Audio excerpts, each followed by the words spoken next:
یہ کسی نے سوال لکھا ہے، کیا روزہ رکھ کر ٹی وی دیکھنا ٹھیک ہے؟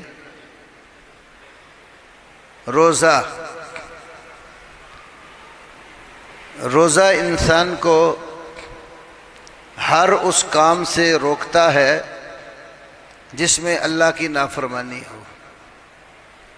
روزہ صرف خالی منہ کا ہی نہیں ہے کہ کچھ کھانا پینا اندر نہ جائے، بلکہ کانوں سے غلط بات سننا، زبان سے غلط بولنا، آنکھوں سے غلط دیکھنا، پاؤں سے غلط کام کی طرف چل کر جانا، دل و دماغ میں غلط چیزوں کو سوچ و بچار کرنا، یہ سب روزے کے منافی ہے۔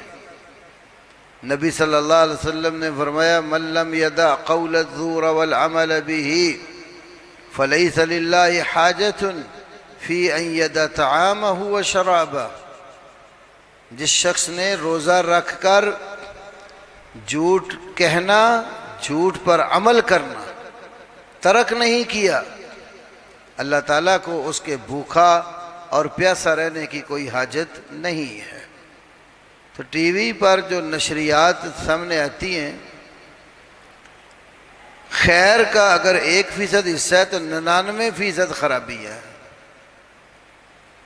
ایک تو عورتیں بلا حجاب اور بغیر پردے کے آپ کے سامنے آتی ہیں، اسی طرح یہ ساز گانے بجانے کے آلات یہ بھی سنائی دیتے ہیں، اور پھر جھوٹ کی اشاعت بہت ہوتی ہے، جھوٹی روایات، جھوٹے کہانیاں، قصے۔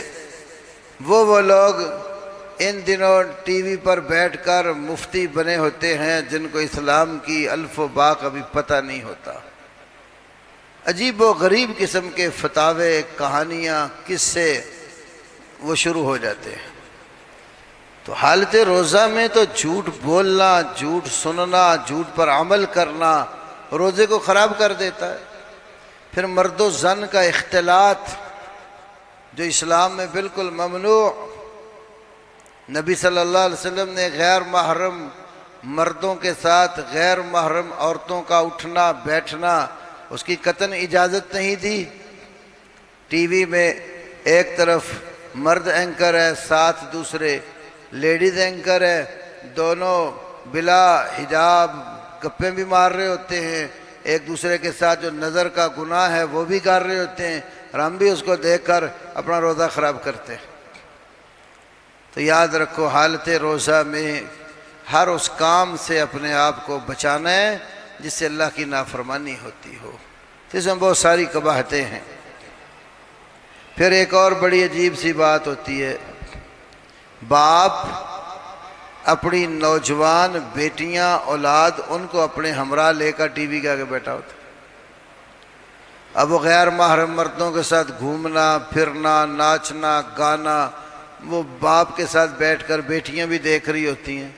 یہاں سے مزاج بگڑتے ہیں، طبیعتیں خراب ہوتی ہیں، فکریں سوچیں بدلتی ہیں، اور پھر جب اس کا نتیجہ کچھ مہینوں بعد یا سالوں بعد غلط نکلتا ہے، پھر وہی باپ رو رہا ہوتا ہے، وہی ماں پریشان ہوتی ہے۔ عدالتوں میں، کچہریوں میں ایک طرف بیٹی اپنے آشنا کے ساتھ کھڑی ہوتی ہے، دوسری طرف اس کا باپ، اس کا قبیلہ ذلت و رسوائی کی تصویر بنے وہاں موجود ہوتے ہیں۔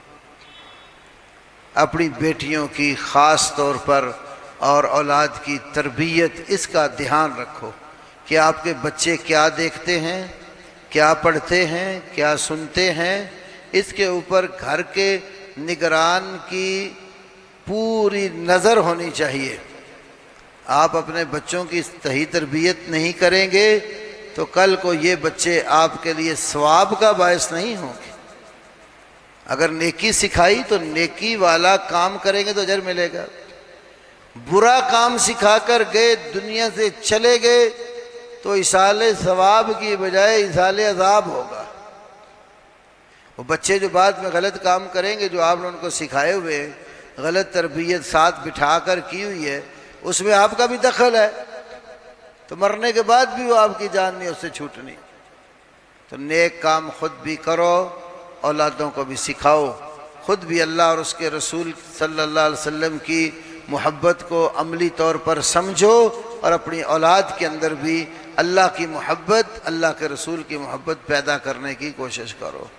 ایسی جگہوں پر لے کر اولاد کو بیٹھو جہاں ایمان کی تربیت ہو، عقیدے کی تربیت ہو، اعمال کی تربیت ہو، اخلاقیات کی تربیت ہو۔